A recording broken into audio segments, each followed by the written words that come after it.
তো বন্ধুরা আজকে বানাবো আমি ডিমের কারি। তো ডিমের কারির জন্য আমার যা যা দরকার আমি সব এগুলো রেডি করে নিয়েছি। আর এবারে মশলাটা বেটে নেবো। আর দিয়ে কড়াই চাপিয়ে দিয়েছে গ্যাসে, আর তেলও দিয়ে দিয়েছি। তো দেখি কীভাবে করতে পারি। তো এখন মশলাটা বেটে নেবে তো? মশলা বেটে নেবো। তো কি কি দেবে দিয়ে দাও। আচ্ছা, এবার দিলাম হচ্ছে পেঁয়াজ কুচি, দিলাম। এবার দিচ্ছি আদা দিলাম। আচ্ছা, কাঁচা লঙ্কা দিচ্ছি। কাঁচা লঙ্কা বেশি দিনই অল্পই দিচ্ছি, যদি বেশি ঝাল হয়ে যায় জন্য। যাদের তোমার ঝাল খাওয়ার ইচ্ছা তারা বেশি ঝাল দিতে পারবে। এই রসুন দিলাম।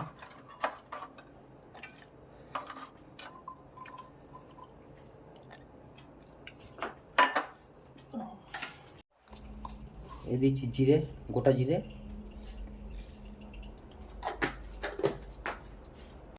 আর এলাচ দিলাম 4টে। লবঙ্গ আর এলাচ? হ্যাঁ, লবঙ্গ এলাচ। ঠিক আছে। দেখি বলি মশলা বেটে নিই।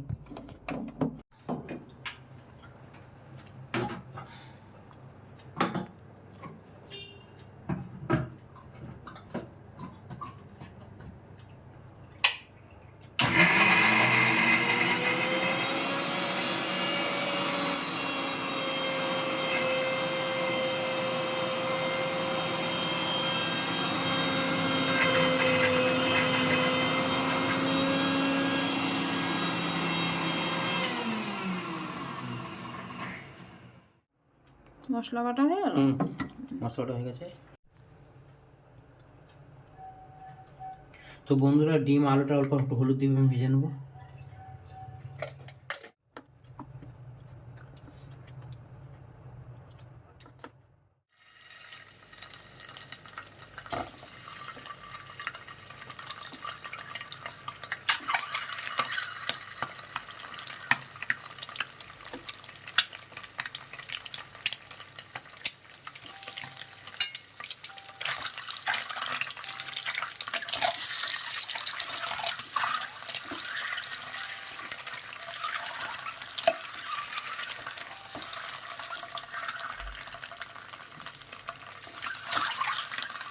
তো ডিমগুলো আমি হালকা করে ভেজে নিচ্ছি। এবার একটা জায়গাতে তুলে নেবো। আর ভাজবে না? না, বেশি ভাজবো না, হালকা ভাজতে হবে। আর শক্ত হয়ে যাবে।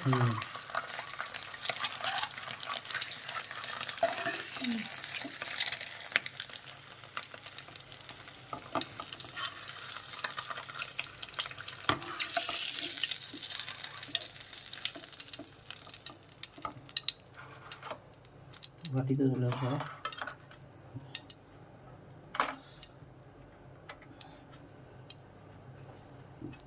আলুগুলো দেবে?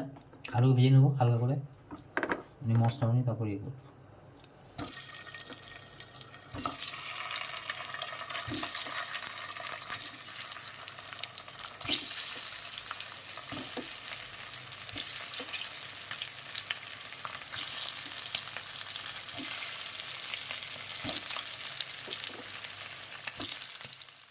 ডিম আর আলুটা আমি আগেই সিদ্ধ করে রেখেছিলাম, যার জন্য এবারে রান্না করতে অসুবিধা এখন তাড়াতাড়ি হয়ে যাবে। আমি আলুগুলো একটু হালকা করে ভেজে নিচ্ছি।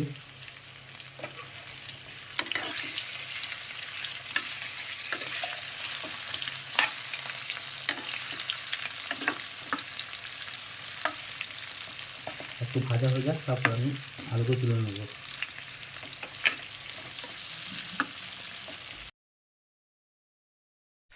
তো বন্ধুরা আলুগুলো সব ভাজা হয়ে গেছে, মানে হালকা করে ভেজে নিয়েছি। এবার আমি একটা জায়গায় তুলে নিচ্ছি।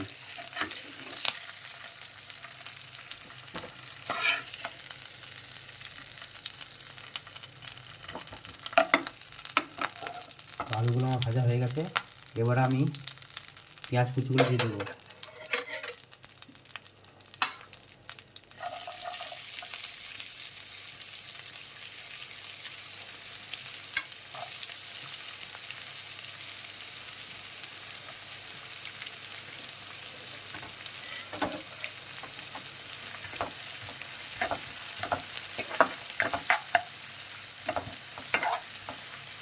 তো বন্ধুরা এখন পেঁয়াজগুলো একটু হালকা লাল লাল করে প্রথমে ভেজে নিতে হবে।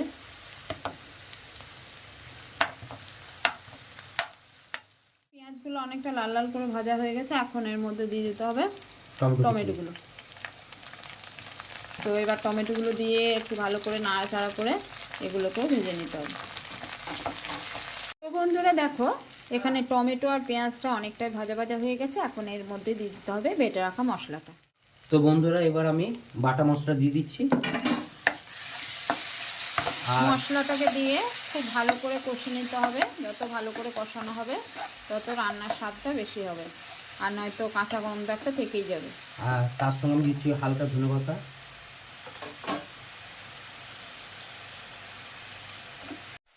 এখন দিয়ে দিতে হবে কিছুটা পরিমাণ হলুদ গুঁড়ো, এরপর দিয়ে দিতে হবে কিছুটা পরিমাণ ধনে গুঁড়ো, এরপর দিয়ে দিতে হবে কিছুটা পরিমাণ জিরের গুঁড়ো, আর হালকা একটু গোলমরিচের গুঁড়ো দিচ্ছি, গোলমরিচের গুঁড়ো, আর কাশ্মীরি লঙ্কা গুঁড়ো, আর কালারের জন্য দিয়ে দিতে হবে কিছুটা পরিমাণ কাশ্মীরি লঙ্কার গুঁড়ো। তো এবার দিচ্ছি আমি আন্দাজ মতো নুন।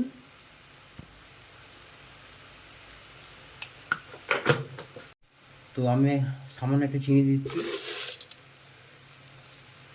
তো বন্ধুরা চিনির পরিমাণটা তোমরা তোমাদের আন্দাজ মতো দেবে, আর যদি কেউ চিনি না খাও সে চিনি নাও দিতে পারো। কিছু দিয়ে এখন খুব ভালো করে এটাকে নাড়াচাড়া করে প্রথমে আরেকবার কষে নিতে হবে।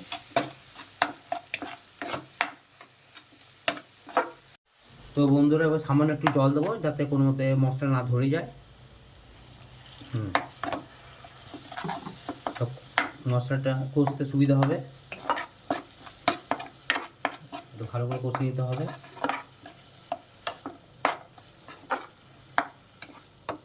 মশলাটা যত ভালো করে কষানো হবে তত রান্নার স্বাদটাও কিন্তু দুর্দান্ত হবে।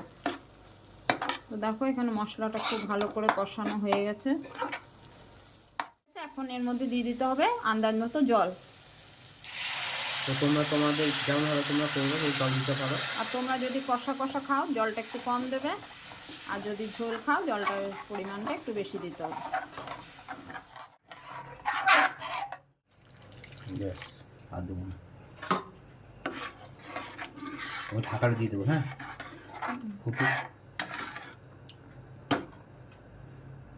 তো বন্ধুরা আলুগুলো যেহেতু আগের থেকে সেদ্ধ আর ভেজে রাখা আছে সেই জন্য এখন এই জলটা যাতে একটু মানে শুকিয়ে যায়, তো সেই জন্য এখন একটা ঢাকা দিয়ে দিতে হবে। তো চলো এখন ফুটুক, একবার ঢাকা দিয়ে দাও।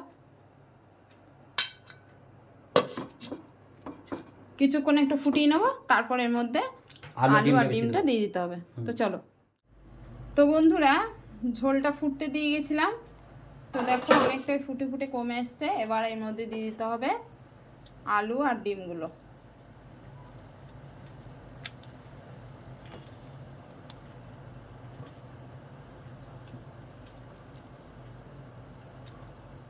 তো এই ডিম আর আলুগুলো দিয়ে আর একটু ফুটিয়ে নিতে হবে যাতে ডিম আলুর মধ্যে ঝোলটা ঢোকে।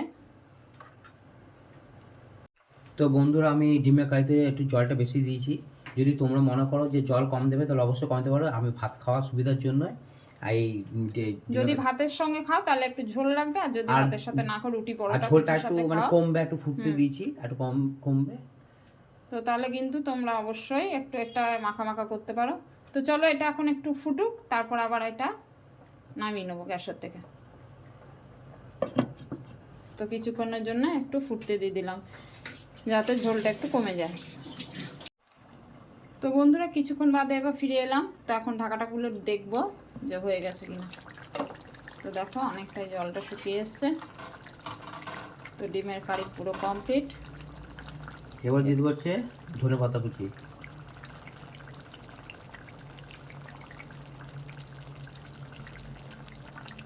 ওপর থেকে কিছুটা ধনেপাতা ছড়িয়ে দিতে হবে।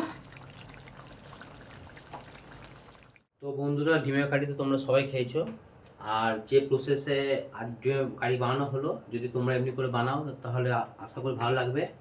আর আমি এখানে একটু ঝোলটা একটু বেশি রেখেছি, জলটা তোমরা কম দিতে পারো।